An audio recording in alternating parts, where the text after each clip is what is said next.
А тоа што го бараме, тоа и ќе го најдеме, така?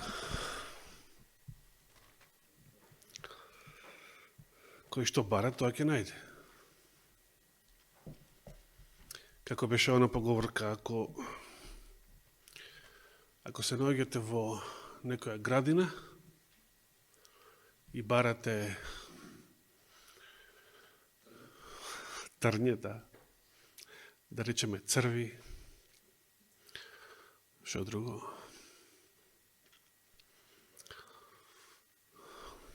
може да копате и под земја, да најдете нешто што не се гледа на површина и ќе го најдете.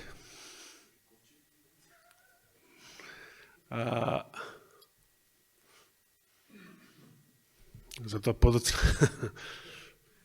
Иран Уајат го бараше ковчегот во една градина во Ерусалим. А ако бараме цвекиња, ќе ги најдеме.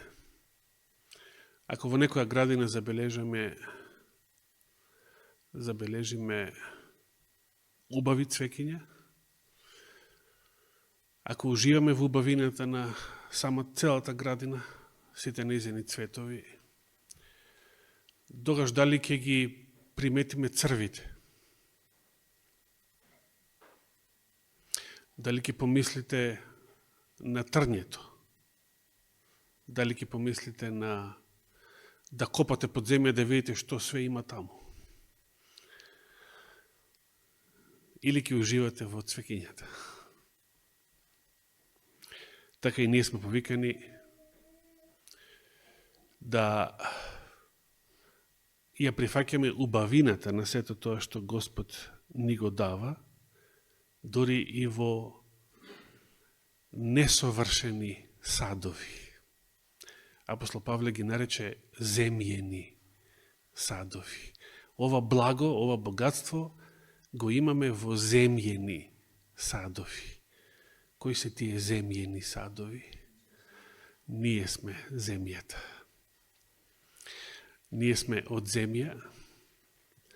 Првиот човек Адам, напишано е од земја. Во земја се вратил и ние сме земјени.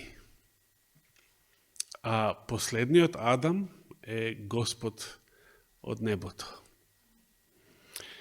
И каков што е тој, такви ќе бидат и неговите.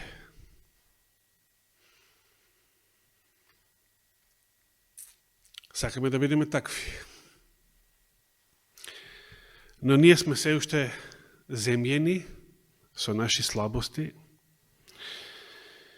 И затоа и црквата е составена од верници кои што се земјени од земја и се уште поседуваат слабости. И ние не сме повикани да ги гледаме слабостите на другите луѓе, но и другите луѓе не треба јавно да ги покажуваат своите слабости и да се фалат со нив. Значи, да го прават јавно тоа што е приватно во нивниот живот. Туку сме повикани да ја гледаме убавината, да го видиме Господовиот благослов, да го видиме цвеќето во црквата, во историјата, во природата, кај нашите ближни, браќа и сестри, а не да го бараме и да копаме по злото што се наоѓа во секој еден од нас. Јас се поздравувам сите оваа сабота во која што Господ пријатно ни изненади со значителна посетеност. За празнична сабота тоа е многу и би рекол привилегија. Не сакам да споменам посебно име, веќе ве поздрави сестра Ивана.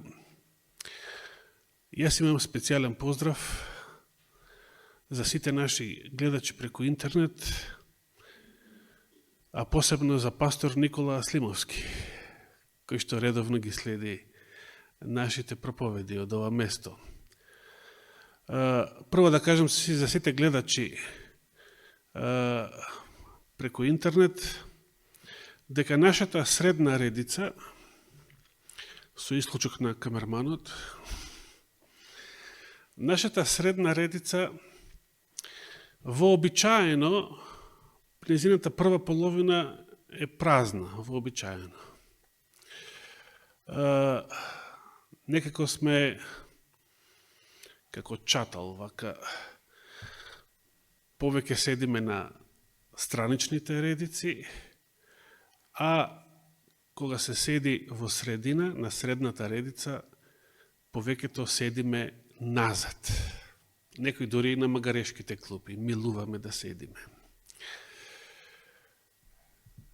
Сега, но камерата се наоѓа најнапред во средната редица. Затоа што е најнапред, тоа може да се протолкува како сите што не гледаат преку интернет се наоѓаат во VIP ложата, а тоа е првиот дел од средната редица. Токму кај брат Зоран. И јас поканувам сите кои што не следите преку интернет да дојдете. Да дојдете по можност секоја сабота доаѓајте, бидејќи се ближи времето кога никој повеќе нема да може да доаѓа во црква. Се ближи и тоа време. И Господ не подсети, до некаде не подсети како тоа ќе изгледа пред 6 години за време на ковидот.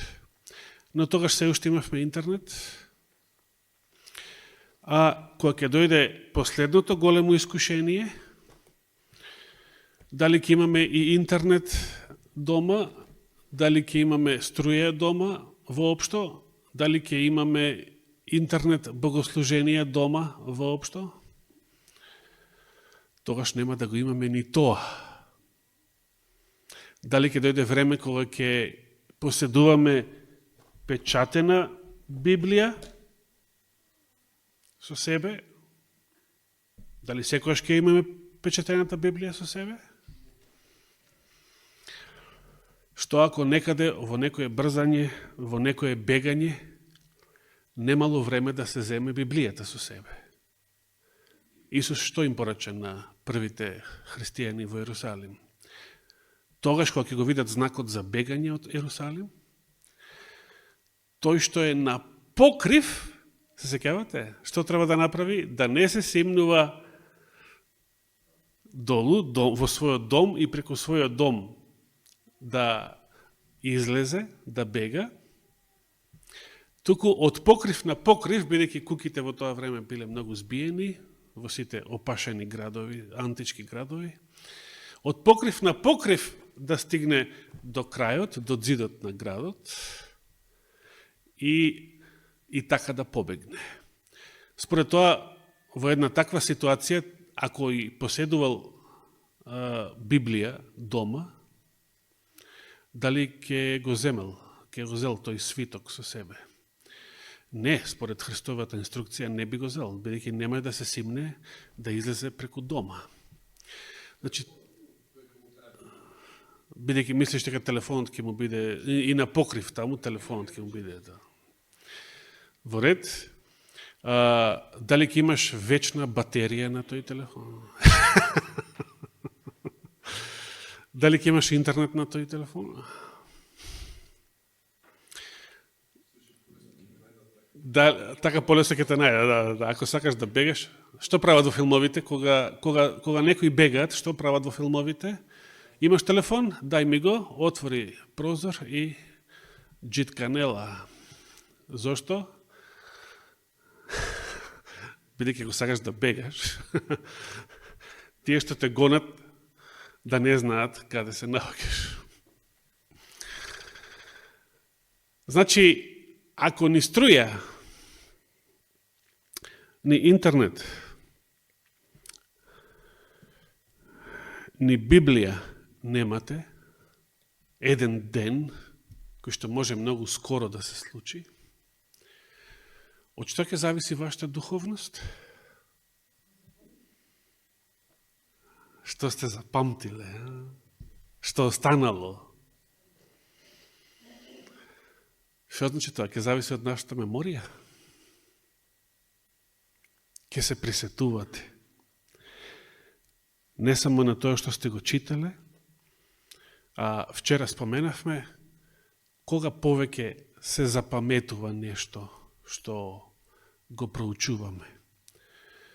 Кога седиме дома или кога сме живо присутни на богослужение. Живо присутни на богослужение. Тогаш разменуваме и мисли, коментари, заедно се молиме, заедно го славиме Господа, заедно се поучуваме и тогаш нашето искуство е побогато и тогаш се сеќаваме. Верувате, и мене ми се случило да читам некои работи, дури некои работи во младоста што сум ги прочитал, и да не сум ги запамтил. До ден денес да не знам. До скоро да се однесувам како да никогаш не сум го прочитал. Дали ви се случило во самата Библија да прочитате нешто сигурно сте го прочитале, например во редовно читање на Библијата, но после многу години да го видите тој стих, тој текст и да ви изгледа како никогаш да не сте го виделе, никогаш порано. Како севте сега да го осознаете. Се случува. Но нешто што сте го чуле во црква, особено од катедра, но и во помалите состаноци, како молитвените часови. Дали тоа е поверојатно да се запамети? Зависи, каде ви бил паметот, така. Каде ни е денес паметот?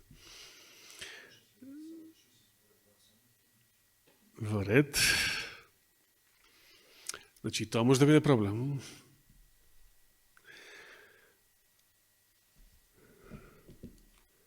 Тогаш што ќе зависи нашата духовност?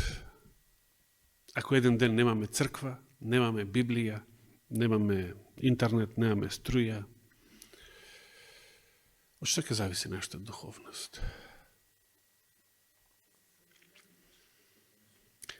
Што имал Илија, пророкот, во пештерата каде што се криел 3,5 години?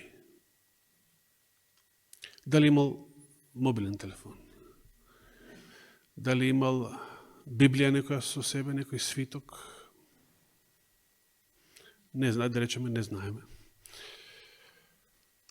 Повеќето луѓе немале Библија, ниту во новозаветни времења, повеќето лаици, мислам. Библијата ја поседувале свештени лица и некои побогати лаици кои што можеле да платат да им се направи некоја копија, некој писар да им специјално за нив да им направи копија од целата Библија. Тоа било скапа работа, бидејќи немало фотокопирница, немало ни печатница. Сето тоа се умножувало, сите книги се умножувале со рака.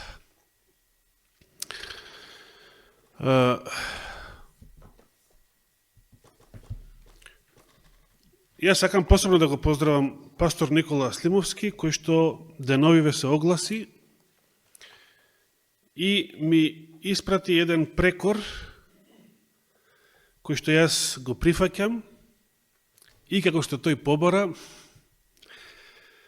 јас се извинувам пред нашиот Господ Исус Христос, пред неговите свети ангели, пред целата небесна и земска публика, што го нареков мит верувањето дека сокриениот ковчег на заветот ќе биде пронајден во последното време, ќе биде откриен во последното време. Брат Никола ми испрати и цитат од Духот на пророштвото, кој што, потем речено, го најдов и во оваа книга, истиот цитат на браќата Колин и Расел Стендиш, која што првпат ја читав 2000-та година и ете, сигурно сум го прочитал и не сум го запаметил. Се е можно, па дури и тоа. Во меѓувреме најдов еден друг цитат, кој што е попрецизен, но сега само да го видиме едниот.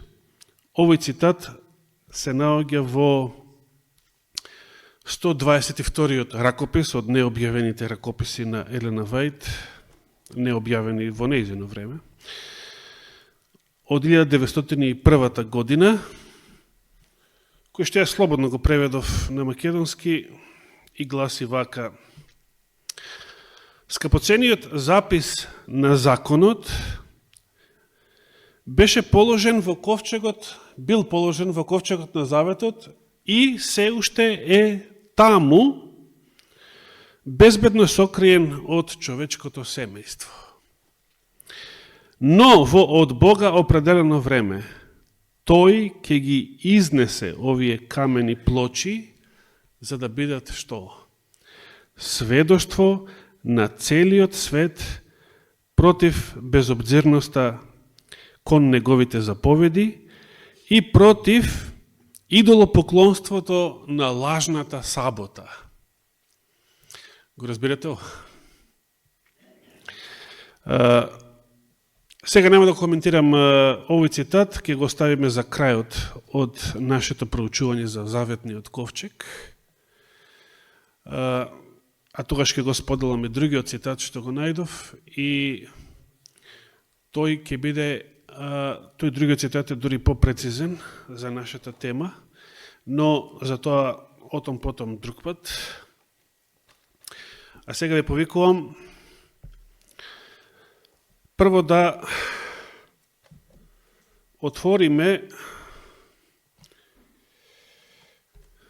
во 25-та глава од Излез, втора книга Мојсеева.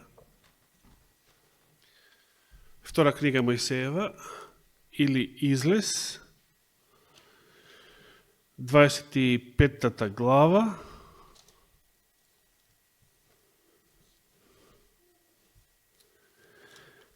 Потем додека отвараме таму, колку мене од вас го гледавте видеото минатата сабота навечер за изградбата на светилиштето? Било тука, било дома. Дали се сеќавате? Ајде нека биде ова проверка за меморија. Дали се сеќавате зошто, мислам дека беше кажано, зошто Господ избрал да биде направен ковчегот од багремово дрво?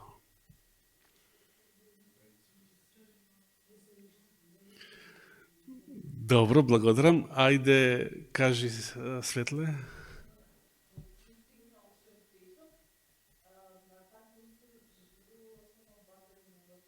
Значи, било најдостапно, прво. Многу отпорно.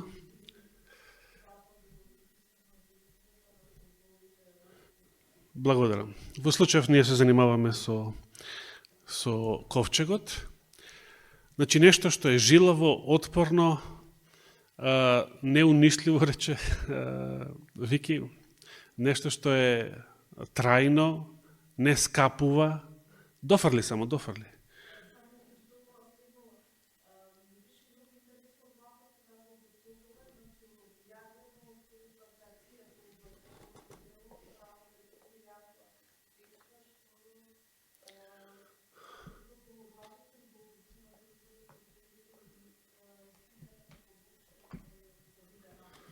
Благодарам. Да повториме уште еднаш, рековме дека се што постоело во земното светилиште требало да изгледа точно и прецизно како? според оригиналот, образецот што му бил покажан на Мојсеја на гората, оригиналот како што е каде? Во небесното светилиште. Според тоа, ковчегот на заветот на земјата требал да личи на што? Да изгледа како копија на што? На оригиналниот ковчег, кој што се наоѓа каде? Во небесното светилиште. И затоа читаме во Откровение 11:19, да не го повторам уште еднаш тој стих, каде што апостол Јован во Откровението на крајот на последното време, непосредно пред второто Христово доаѓање, кога времето на милоста е одамна завршено, кога Божите казни се излеани врз овој свет и царството на Антихристот во тоа време и неговите жигосани поданици,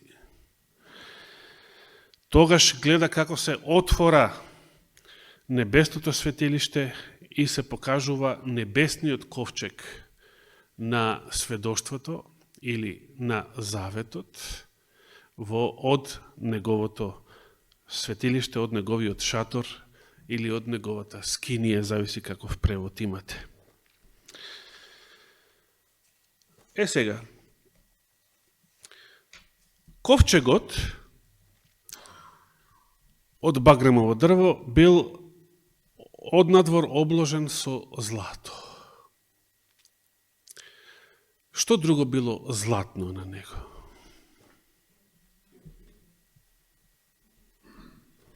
Слушнав алки, херувими до сега, плочата, ластегарките исто од злато. Да, каде го читаме тоа? Ајде да го прочитаме тоа. Добро да повториме, иако овој стих го читавме. Нека направат ковчег од багремово дрво, долг 2,5 лакти, широк лакот и пол и висок лакот и пол. Се сеќавате на овие димензии. Ајде да не ги повториме. Гледајте ја таа проповед, да не ги повторувам сега, колку беа во сантиметри. Опкови го со чисто злато, опкови го однадвор и внатре, а околу него стави завршен појас од злато. Многу злато, значи. Видовте и на самото светилиште многу злато. Зидовите, тие столбовите, многу злато. Големо искушение за некои арамии, низ вековите. Излеј 12 стих, излеј за него 4 златни колца, вели Константинов, од едната страна, а две колца од другата страна. Направи и 2 ластегарки од багремово дрво и опкови ги и нив со злато. Значи, исто како и ковчегот од багрем, но позлатени од надвор. Потоа провни ги ластегарките низ колцата од страната на ковчегот, за да биде носен ковчегот врз нив. Нека останат ластегарките во колцата на ковчегот, нека не се извлекуваат. Значи, цело време ластегарките се низ колцата или прстените од страна. Алките, кој збор ви е најпознат? Алка. Тој е македонски збор, алка? Да не е турски случајно. Во ред. И цело време да бидат внатре, значи, да не се вадат, бидејќи тие служат само за носење. И рековме, самите левити, самите Каатови синови, определени само за таа должност, не смееле да го допираат самиот ковчег. Ковчегот бил толку свет, што не смееле да го допираат самиот ковчег, туку да го носат само со ластегарките. Само со шипките, така да се изразам, да го подигаат, да го носат, да го спуштаат, са никаков физички допир со самиот ковчег. Зошто? Затоа што ковчегот е струја. Струен удар. Моментална смрт. Ке го видиме тоа подоцна со повеќе примери.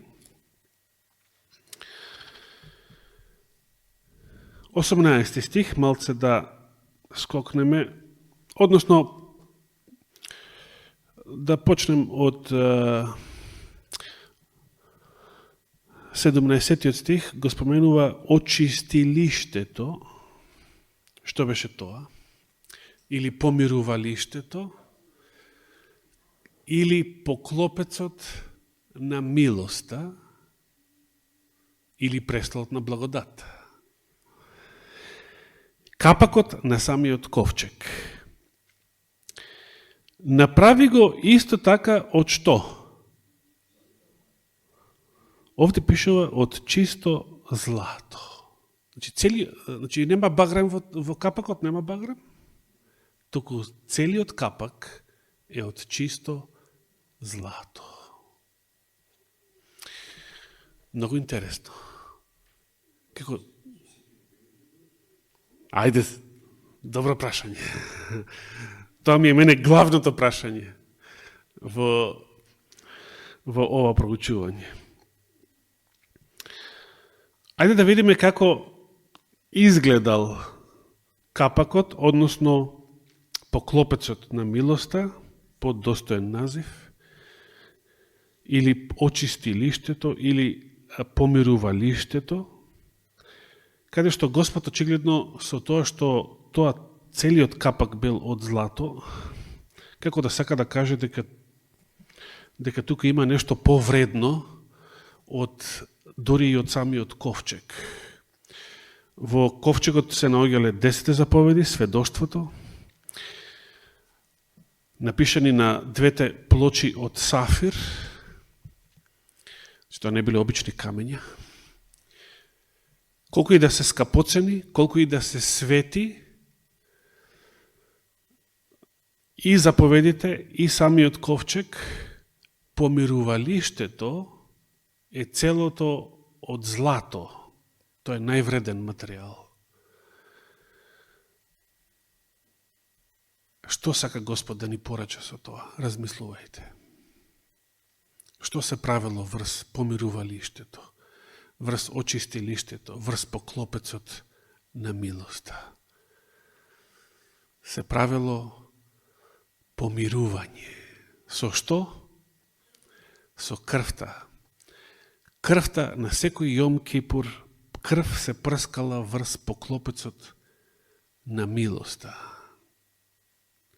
И што сакал Господ да поучи, да го поучи Израел со таа слика? Господ сакал на Израел, евангелието, на стариот Израел, евангелието да му го проповеда со слики. Значи, што беше подобро? Да го гледате видеото за ковчегот или сите проповеди што ги слушавте во врска со ковчегот и со светилиштето? Видеото за светилиштето или сите проповеди што ги слушавте во цел живот пред тоа за светилиштето? Што е поубаво? Господ решил израелците да ги поучува, да им го проповеда евангелието со слика. Зошто? Бидејќи така најдобро се учи. Значи, израелцот можел да се запраша. Или некој дете можело да го праша својот родител. Тато, а зошто поклопецот е од целиот од чисто злато, а ковчегот не е целиот од злато? Ковчегот е од багрем, но само позлатен од надвор. Или не морал да праша, можел само да се праша себе си и да размислува зошто поклопецот е од чисто злато, дали поклопецот е нешто поважно, дали Христовата крв, со други зборови, е нешто посвето, дури од Божиот закон, затоа што е дел од Христа, Христовиот живот, Христовата праведност, Христовата светост, Христовото божество и Христовото човештво соединети нераскинливо заедно. Кој е поголем? Христос или храмот?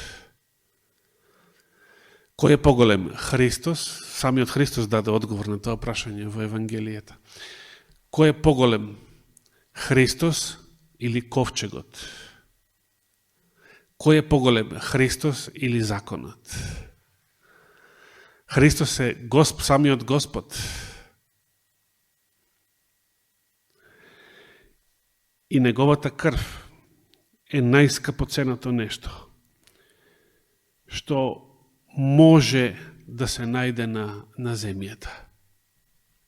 Иако не мора физички да ја гледаме. Сепак таа е нешто најскапоцено. Највредно.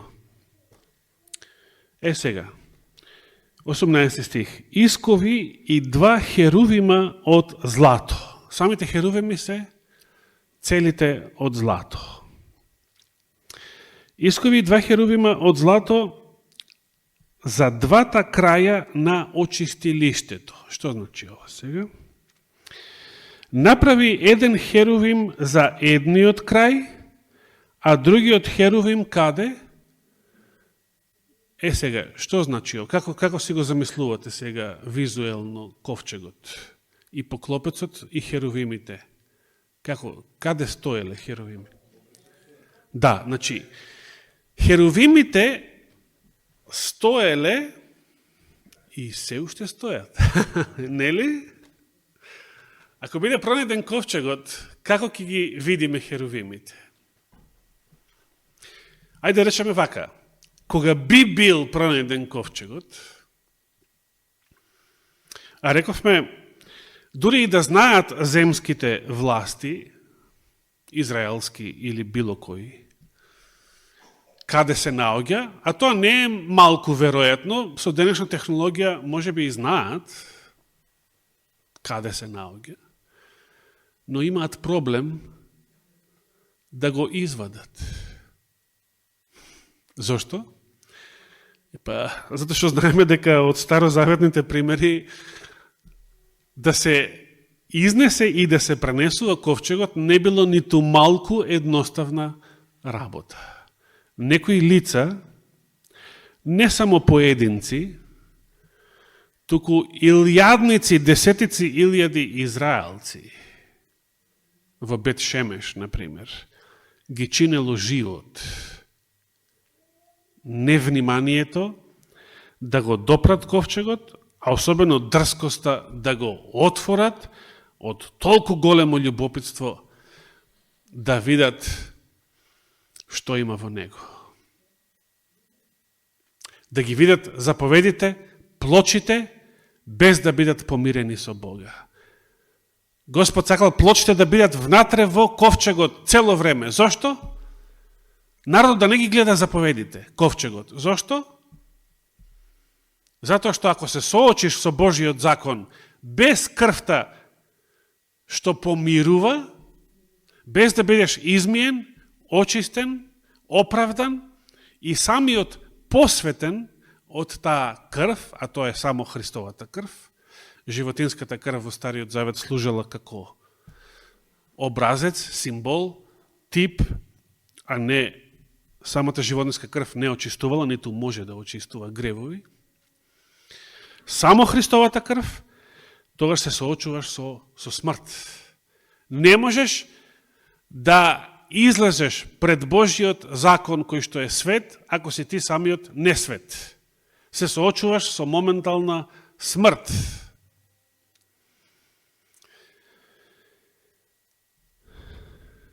Без крвта на помирувањето.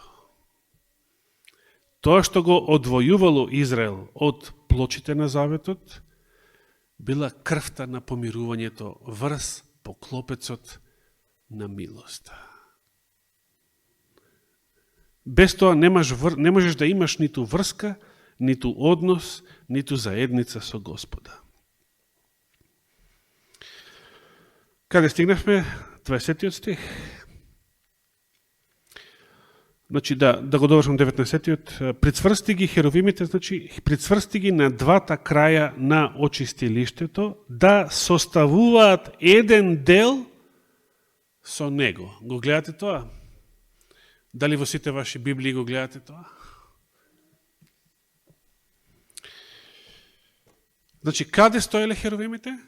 Врз поклопецот. Сега. Да, значи, тие, буквално извирале од поклопецот. Значи, ако видите слики, илустрации на ковчегот, каде што херовимите не се врз поклопецот, туку да речеме како посебни кипови од страна, дали е тоа верно, верен опис? Не. Зато што постојат такви илустрации. Знаете дека постојат и такви илустрации. 20 стих. Внимавајте, ова е сега за мене лично многу интересно. Херовимите нека ги рашират своите крилја во височина. Сега внимавајте, изгледот на херовимите. Како пише во вашите Библии? Ако забележите разлика, ве молам, реагирајте, сакам да знам. Херовимите нека ги рашират своите крилја во височина, така што ќе го засолнуваат со крилјата.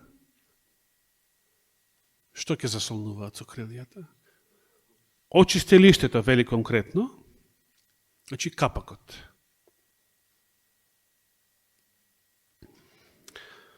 Сега.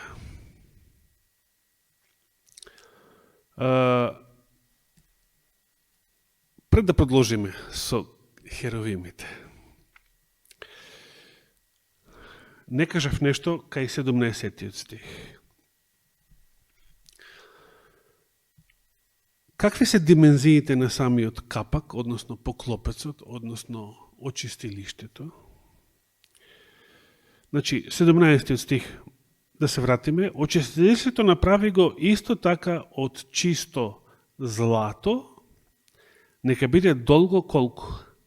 2,5 лактија широко? Сега. Што значи ова?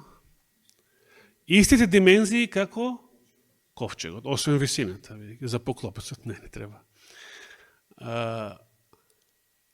Што значи, поклопецот не бил нешто поголемо, па да штрчат некои негови краеви на подолги од должината на ковчегот,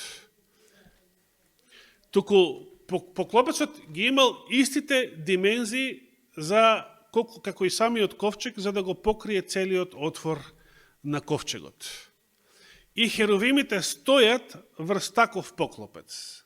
Значи, ако случајно видите илустрација, или утре за утре тоа ви биде покажано на телевизија, ако случајно видите илустрација каде што херовимите може да стојат врз поклопецот, но поклопецот е подолг од самиот ковчег, па за таа должина за која што е подолг од двата краја, таму да штрчат херовимите, дали е тоа верен приказ на библискиот опис, ке знаете дека не е.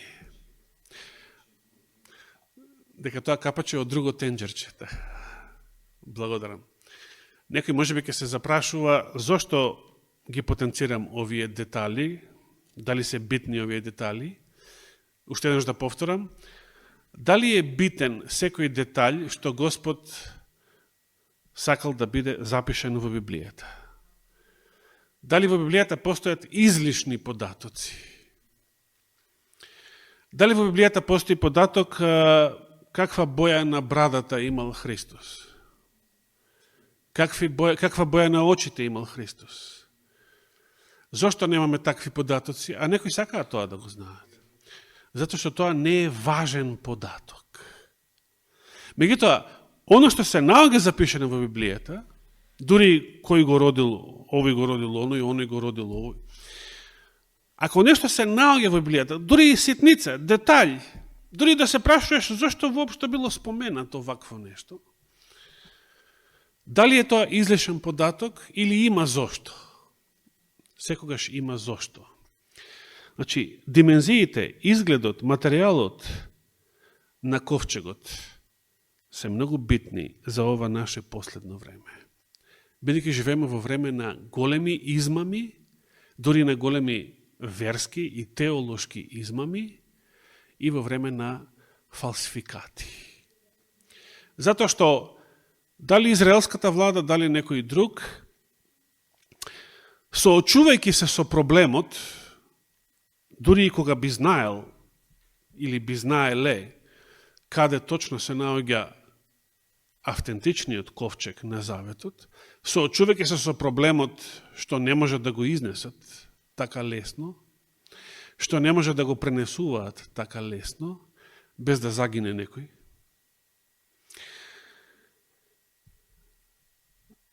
Ке се послужат, кога не можат, како рекоа американците, if we can't make it, fake it, let's fake it. Да направиме фалсификат. Ако не можеме оригиналот, да се послужиме со фалсификат. А они се холивудски мајстори за фалсификат. Да не зборам сега за НАСА.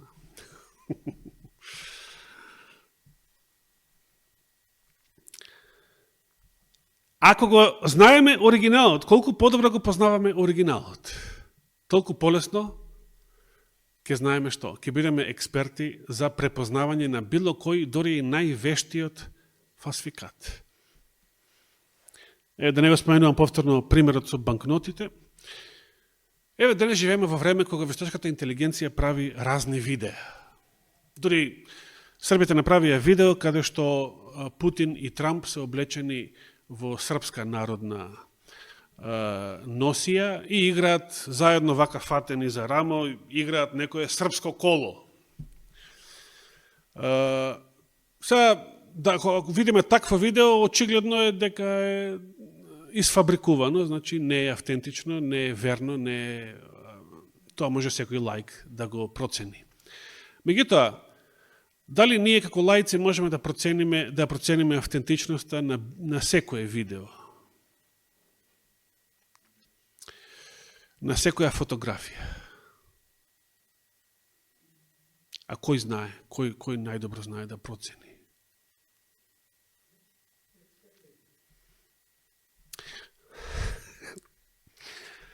Сакам да се воздржам, а не можам, извини, брат Бурче. Сега ми текнува една информација. На една конференција за вештачка интелигенција, одржана во Москва, мислам беше 18-та година, конференцијата сигурно е одржана, на неја присуствувал председателот на Руската Федерација, Владимир Владимирович Путин, и на презентацијата вештачката интелигенција и биле поставувани прашања, била тестирана за многу работи, да одговара на прашања. Да предупредам дека и на вештачката интелигенција не можеме да и веруваме. Така? И тоа се види и со цитатот за ковчегот. Но, на вештачката интелигенција било поставено вакво прашање. Дали сликите што ги објавила НАСА за одење на месечината, уште пред 50 и кусур години, се автентични? Вештачката интелигенција одговорила дека ниту една од тие слики не е автентична. Сега, ја реков, не треба ни неизе да и веруваме, нели? Не можеме ни на едните, ни на другите да им веруваме. Конечно, тоа и не е битно прашање. Меѓутоа, ако се соочите со битно прашање,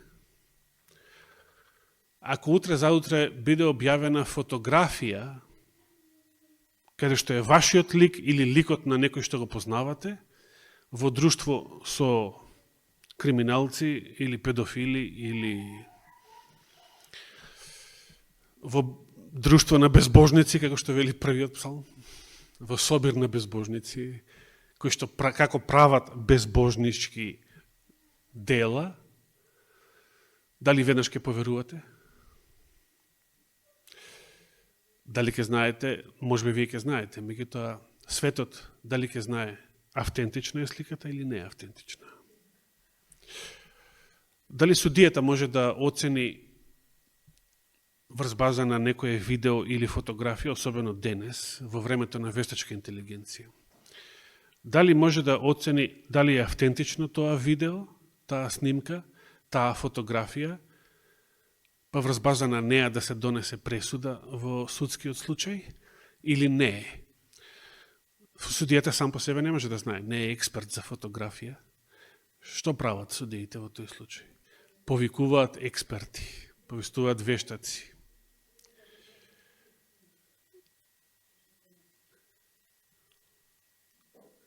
Дали, браќа и сестри, вие ќе бидете експерти во познавањето на светилиштето, бидејќи да ве потсетам, адвентистите, главниот стожер на нивната наука е науката за светилиштето.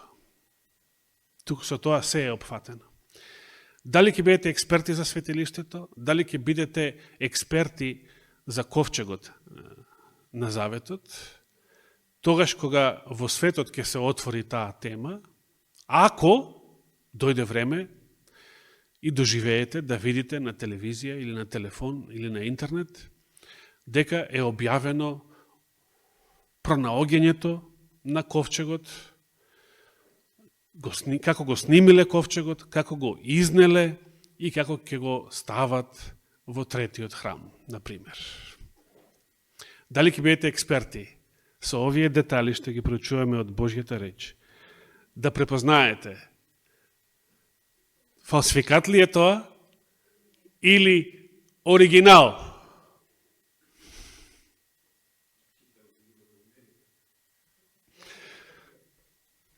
А што мислите, дали може од далечина да препознаете? Пример, ако се објави дека го нашле ковчегот и дури го покажуваат, и дури како премиерот на Израел или негови министри или нека бидат и левитски свештеници, го фаќаат, го допираат, доаѓаат новинари, штракаат, го отвараат поклопецот, зјапаат, прикажуваат со камери што има во него и живи и здрави, никој ништо не му фали, ниту влакно на главата. Што ќе речете? Дали е тоа оригинал или фалсификат? Прашање за размислување. И да се вратиме само уште кај херовимите. Повторувам уште еднаш од 20 стих. Херовимите нека ги рашират своите крилја во височина, така што ќе го засолнуваат со крилјата очистилиштето. Нека бидат со лицето свртени, како? Еден кон друг, ама така да лицата на херовимите гледаат каде? Во надолу, значи косо надолу во очистилиштето. И добро, потоа очистилиштето стави го во ковчегот, на ковчегот, поклопецот, значи на ковчегот, а во ковчегот положи ги плочите на сведоштвото што ќе ти ги дадам. 22 стих. Тука ќе се состанувам јас со тебе. Кој го зборува? Самиот Господ. На кого? На Мојсеја. Тука ќе се состанувам јас со тебе и одозгора од над очистилиштето меѓу оние два херувима што се на ковчегот на плочите на сведоштвото, ќе ти ги соопштувам сите заповеди наменети на израелците. Замислете.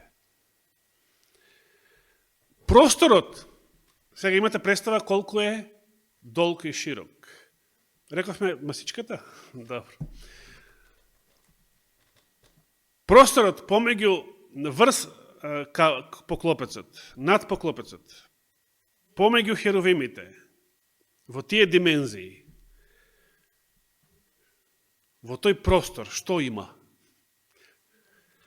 Таму се појавувал видливо Господ, неговата слава, не се појавувала фаца некоја, не тоа. Знаете, сигурно сте чуле, сигурно сте читале, во православието многу милуваат да речат за оправдание на иконите во денешните храмови, дека и старозаветниот храм и старозаветното светилиште имало извајани херувими. И сега наводно да испадне дека Арон и другите првосвещеници после него им каделе на херувимите, им се молеле на херувимите, им се клањале на херувимите. Не го велат тоа, не го велат ни они тоа, меѓутоа да остане таков впечаток кај они што го слушаат тој аргумент и тие зборови. Дали е тоа точно? Не. Господ јасно кажува со кого се сретнувале Мојсей и Арон и сите други првосвещеници внатре во светината на светините, помеѓу двата херувима. Значи, не може ја да ви зборувам, иако ви зборувам вам, со лицето сум свртен каде? Накај вас. Вие кога ми зборувате мене, ме гледате мене. Не може вие да ми зборувате мене, а јас цело време вака да бидам завртен, да. Значи, разговарам со вас, ама цело време зјапам овдека. Епа и херувимите се свртени еден кон друг и гледаат долу во ковчегот, а помеѓу нив е Божјата слава. На кому му се обраќал првосвещеникот? Со кого имал работа првосвещеникот? Кому му се поклонувал првосвещеникот? Кому му кадел првосвещеникот? На самиот Господ, не на херувимите.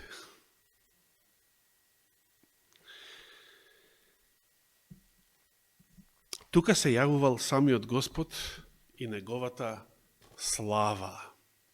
И уште еднаш, пред да завршам за денес, со што бил ограничен просторот над ковчегот? Од оздола со што бил ограничен? Со поклопецот на милост. Од двете страни со што бил ограничен? Со херувимите. Од озгора со што бил ограничен? Од озгора имало празен простор. Со што бил ограничен од озгора? Просторот над поклопецот. Со крилјата на херувимите. Тие беа расширени за да го засолнуваат целиот ковчег, целото помирувалиште. Зошто е ова важно? Ќе видиме во иднина, ако даде Господ живот и здравие, уште следната сабота. Нека му е фала и слава на Господа. Амин.